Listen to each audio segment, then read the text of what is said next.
తెలంగాణ, జై తెలంగాణ. కేసీఆర్ గారి నాయకత్వం, కేసీఆర్ గారి నాయకత్వం. జోహార్ తెలంగాణ మన వీరులకు. కారు గుర్తుకే, కారు గుర్తుకే.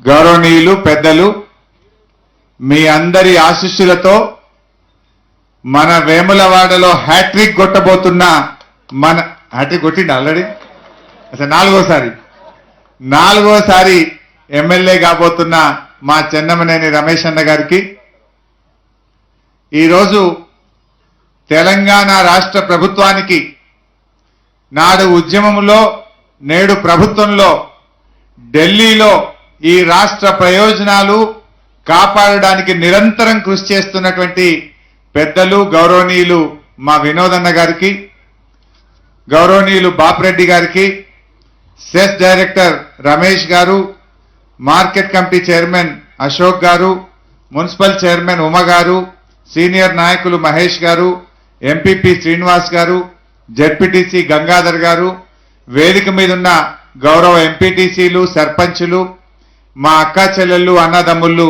మీడియా మిత్రులు అందరికీ పేరు పేరున నమస్కారం తెలియజేస్తా ఉన్నా. మీకు ఆకలి అవుతుందో లేదో నాకు తెలియదు, కానీ నాకైతే ఆకలి అయితలేదు. నాకెందుకు అయితలేదంటే ఇప్పుడే మేము సూరమ్మ చెరువు కట్టక మీద నిలబడి ఆ మత్తడి దుంకుతున్న నీళ్లు చూసిన తర్వాత నా కడుపు నిండిపోయింది. పొద్దున హైదరాబాద్లో బయలుదేరేటప్పుడు జర ఆకలితోనే వెళ్ళినా. మా రమేష్ అన్న అన్నం ఎప్పుడు పెట్టడో అనుకున్నా, కానీ ఆ సూరమ్మ చెరువు మత్తడి దుంకుతున్న నీళ్లు చూస్తా ఉంటే నిజంగా నా కడుపు నిండిపోయింది. ఎందుకంటే మన చందుర్తో, మన రుద్రంగో, మన వేములవాడనో కరువు కాటకాలకు నిలయం. 60 ఏండ్లు కాంగ్రెస్ వాళ్లకు, తెలుగుదేశం వాళ్లకు ఓట్లు వేసి వేసి మన చేతులు నొప్పు పుట్టినాయి తప్ప తాగడానికి మంచినీళ్ళు ఇయ్యలేదు, మన పొలాలకు సాగునీరు ఇయ్యలేదు.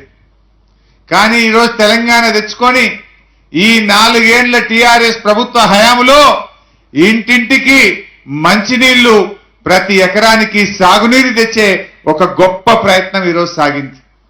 నేను అడుగుతా ఉన్నా మిమ్మల్ని, నిజంగా తెలంగాణనే రాకపోతే, గీ గులాబీ జెండానే లేకపోతే ఇవాళ మన చందుర్తికి నీళ్లు వచ్చేటియా? ఇవాళ మీ ధర్మసాగరం చెరువుకో, మీ చందుర్తిలోని లౌడి చెరువుకు నీళ్లు వచ్చేటియా? మా అక్క చెల్లెళ్ళు చెప్పాలి.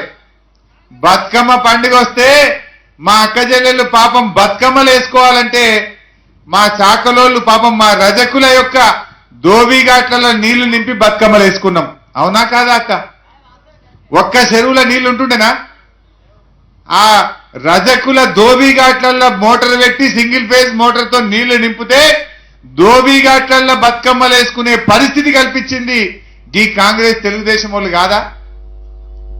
ఊళ్ళే మనిషి చచ్చిపోతే శవాన్ని గాలేసినాక స్నానం చేద్దామంటే కరెంట్ ఉండదు, చెరువుల సుక్క నీళ్లుండయి. ఫోన్ చేయంగా బదిలాడంగా పావు గంట కరెంట్ ఎత్తే తానం చేస్తే గప్పుడు ఇంటికి పోయేటువంటి పరిస్థితి కాంగ్రెస్ ప్రభుత్వ హయాంలో ఉండే. ఇలా చెప్పుకుంటూ పోతే చాలా విషయాలు ఉన్నాయి. నేను మీతో కోరేది ఒక్కటే, ఇవాళకి నీళ్లు వచ్చినాయంటే కేసీఆర్ గారి వల్ల వచ్చినాయి. అయితే ఈడోగలు రాజశేఖర రెడ్డి పేరు చెప్తుండట, కనీసం ఆ పేరు చెప్పడానికి సిగ్గుండాలి. రాజశేఖర రెడ్డి తెలంగాణ ద్రోహి. ఆ రోజు తెలంగాణ రాకుండా అడ్డం పడ్డాడు. తెలంగాణలో ప్రాజెక్టులకు కొబ్బరికాయలు కొట్టిండు, పోతిరెడ్డిపాడు తవ్వుకొని నీళ్ళన్నీ రాయలసీమకు తీసుకొని పోయిండు. ఒక్క ప్రాజెక్ట్ అన్నా పూర్తయిందా రాజశేఖర రెడ్డి ఉండగా? ఒక్క ప్రాజెక్ట్ అన్నా పూర్తయిందా? ఒక్క ఎకరానికన్నా కొత్తగా ఆయకట్టుకు నీళ్లు ఇచ్చిండా? 10 ఏండ్ల కాంగ్రెస్ ప్రభుత్వ హయాంలో 2004 నుంచి 14 దాకా 10 ఏండ్లు కాంగ్రెస్ గవర్నమెంట్ అధికారంలో ఉంటే 4-5 లక్షల ఎకరాలకు నీళ్లు ఇచ్చినామని చెప్పింది. అవి కూడా ఇయ్యలే. అదే మన దేవాలయాల కింద ఇంత కాలువలు తవ్వి, ఎస్ఆర్ఎస్పి స్టేజ్ 2 కాలువలు తవ్వి మేము 4-5 లక్షల ఎకరాలకు నీళ్లు ఇచ్చినామన్నారు. కానీ ఇవాళ మన 4 ఏళ్ల టీఆర్ఎస్ గవర్నమెంట్ లో 13 లక్షల ఎకరాల కొత్త ఆయకట్టు, 12 లక్షల ఎకరాల స్థిరీకరణ, 25 లక్షల ఎకరాలకు నీళ్లు తెచ్చాం. ఏంటండి వీడియో నచ్చిందా? అయితే ఓ లైక్ వేసుకోండి, లేదంటే ఓ కామెంట్ చేయండి. ఎప్పటికప్పుడు మా వీడియోస్ చూడాలంటే సబ్స్క్రైబ్ చేసుకోండి.